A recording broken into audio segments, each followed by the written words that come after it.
Doorbells are not inherently scary. The doorbell rings, the door is answered.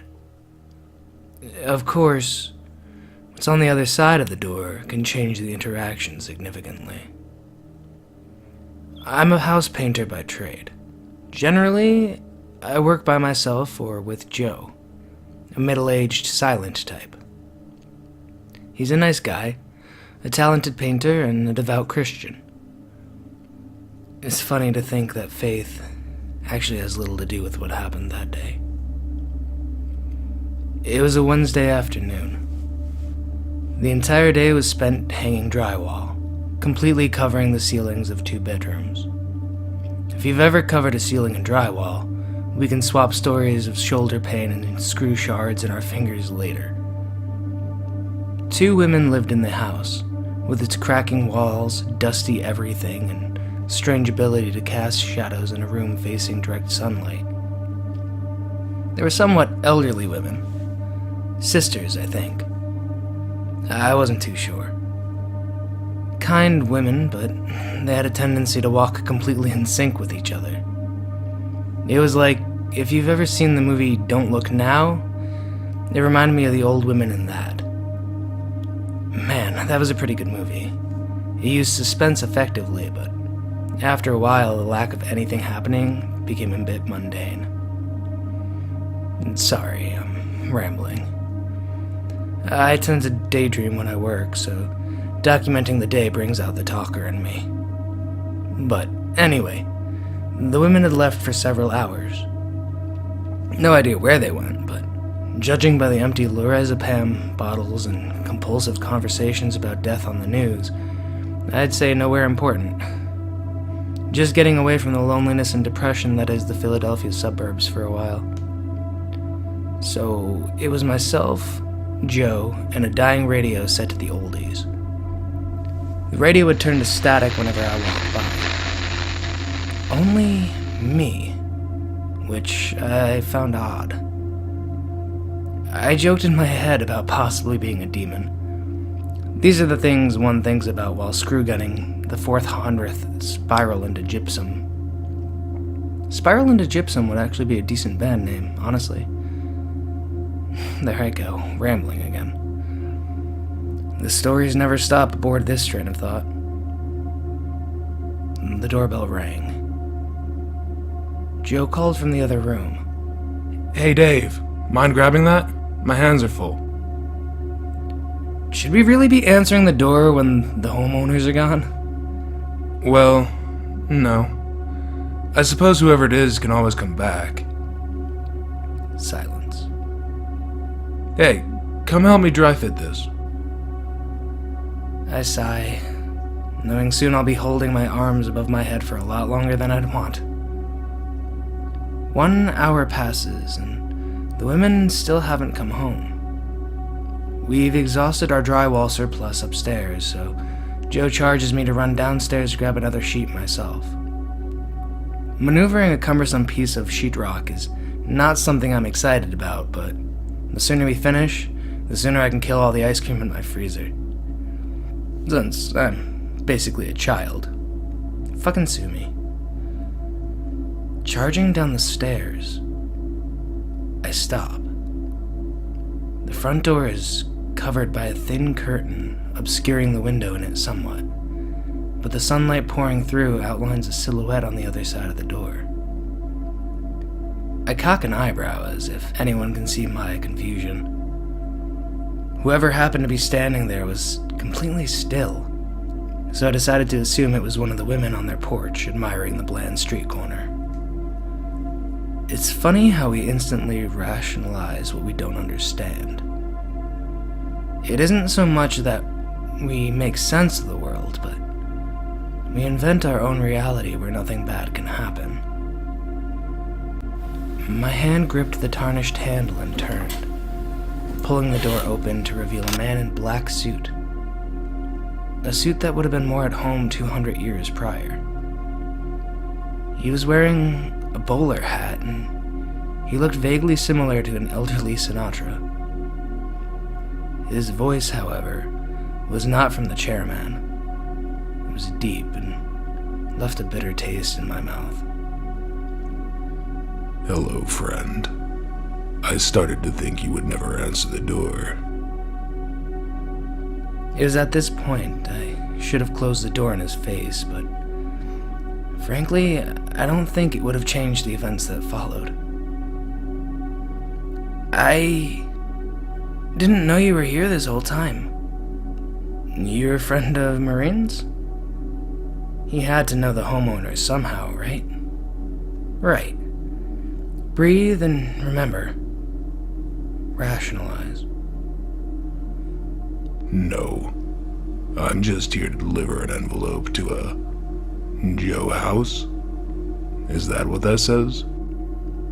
The man pulled some reading glasses from his pocket.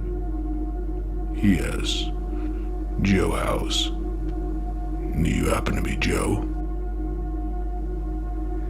No, I'm not Joe, but I could take this to him if you'd like. He's right upstairs. I can't allow you to touch this envelope, but if you would allow me to come in, I'd be more than happy to deliver the envelope and be on my way. I heard steps behind me. I was wondering when Joe would get impatient. Dave, where's that drywall? Who's that? It's not important, but this envelope is for Joe House. Would you be Joe House? The old man was exceedingly pleasant, cracking a smile without a hint of malice. I am. Joe approached the man as one would approach a leper. He snatched the off-white envelope, opening it at arm's length. If this is anthrax, I'm making sure you die with me, old man. Joe is also a conspiracy theorist. The man just grinned. It's nothing of the sort, but I appreciate the humor. Joe removed a single piece of paper from the envelope, reading it out loud, brutally grimacing. It isn't solar storms. It isn't demons.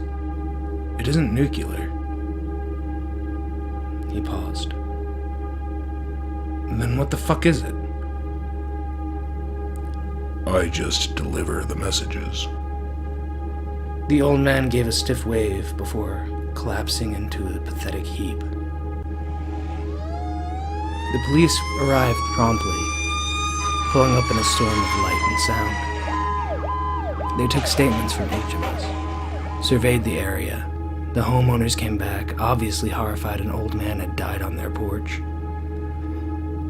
This was made more bizarre by the women asserting that they had never seen this unfortunate visitor before. The old man was a complete stranger to everyone, apparently. He had nothing in his pockets, no tags on his clothing, no fingerprints. His teeth were dentures with no label or serial number branded onto them. The cops fidgeted for a while, taking pictures, shooting their guns at each other in a weird take on a water gun fight, punching stray animals. We all joined in. It was a great time. I'm kidding. But the officers really didn't know what to do, so naturally they told us to call them if anything else happened, and they were gone. Marine's supposed sister had gone upstairs to lie down. Joe, myself, and Marine made awkward small talk, having no stake in this old man and wanting to banish the ordeal from memory. Joe made no mention of the envelope to the police or the sisters. Eventually, we all decided the best course of action was for Joe and I to go ahead and continue working. I wish we had left. I was working in the front bedroom, so I had pushed the door open, not remembering having closed it, but telling myself I'm forgetful sometimes. There was Maureen's sister, Diana, lying dead on the floor. Eyes wide, chest and stomach sliced open, revealing a bloodless cavity. Her arm was propped up with a wooden board, forcing it to point directly at the ceiling. One of the pieces of drywall had a new arrangement of nails. The black heads all gathered in a pentagram.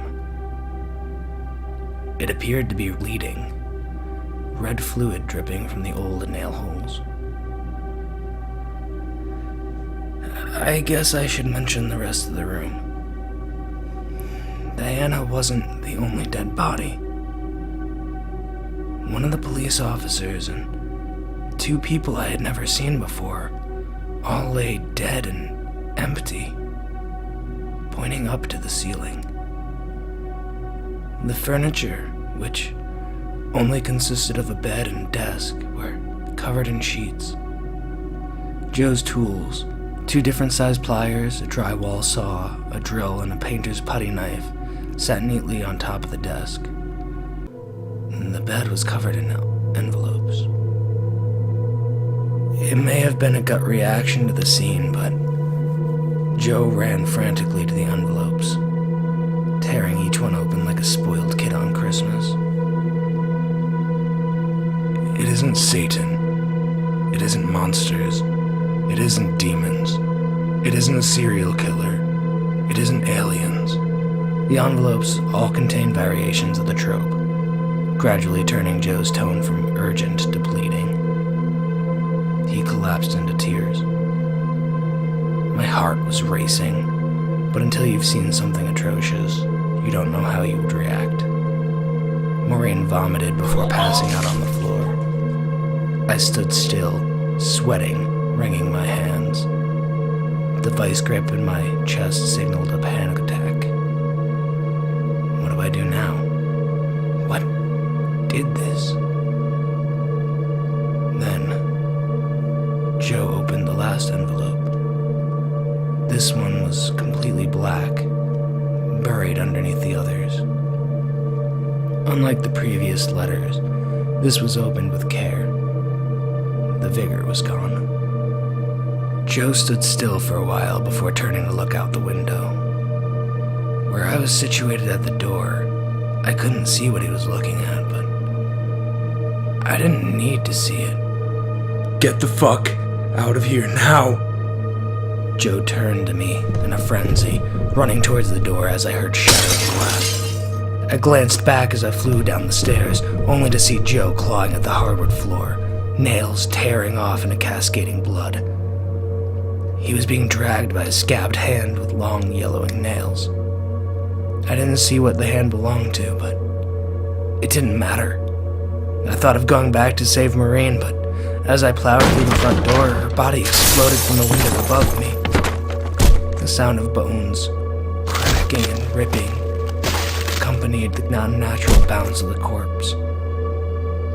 Run, little rabbit. It's hunting season.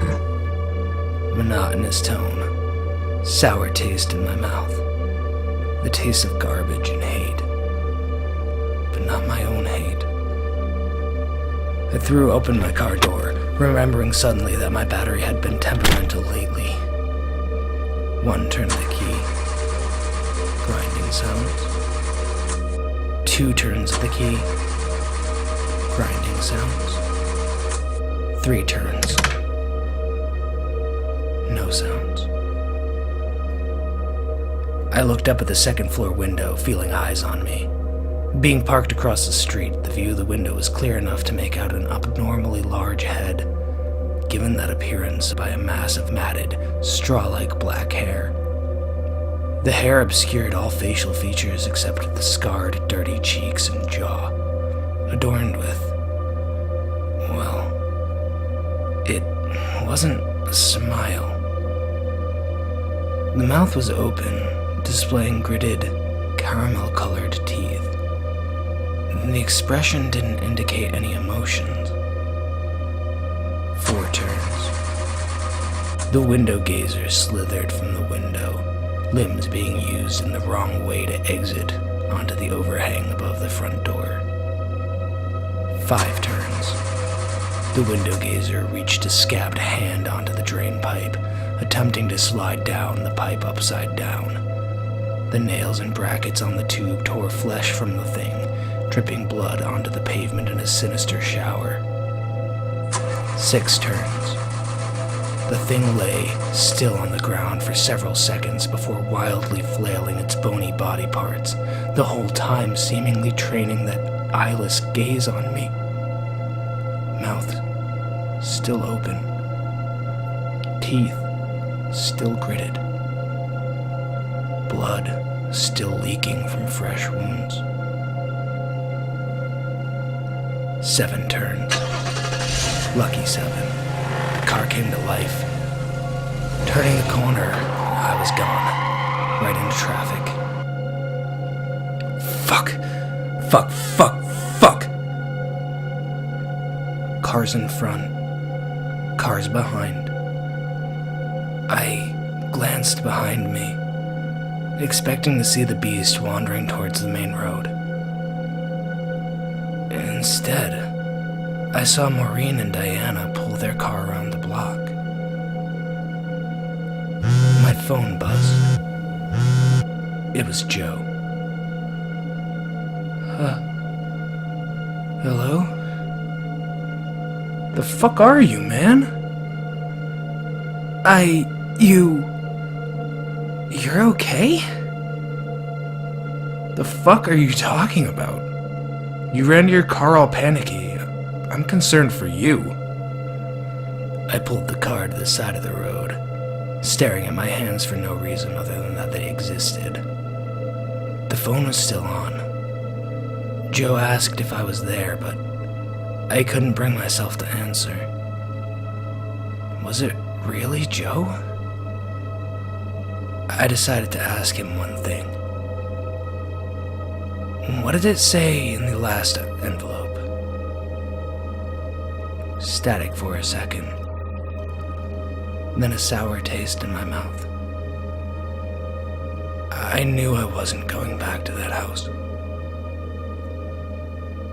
It's curiosity.